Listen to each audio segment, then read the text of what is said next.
Diqqat! Mashinasi bor fuqarolar uchun hozirgina noxush xabar e'lon qilindi. Batafsil videoda bilib olishingiz mumkin. Assalomu alaykum hurmatli tomoshabin. Tezkor yangiliklardan birinchilardan bo'lib xabardor bo'lishni istasangiz, videomiz ostida bir dona like va podpisatsiya tugmachasini bosib qoldirishni unutmang. Endi Toshkentda mashinani parkovka qilmoqchi bo'lsangiz, soatiga 30 ming so'mgacha to'laysiz.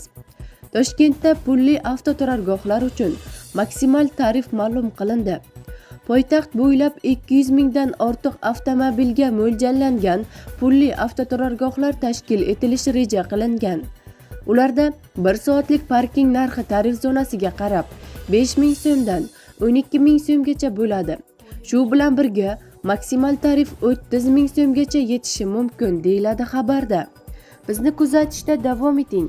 Kanalimizga obuna bo'lib, podpisatsiya tugmachasini bosib qoldirishni unutmang.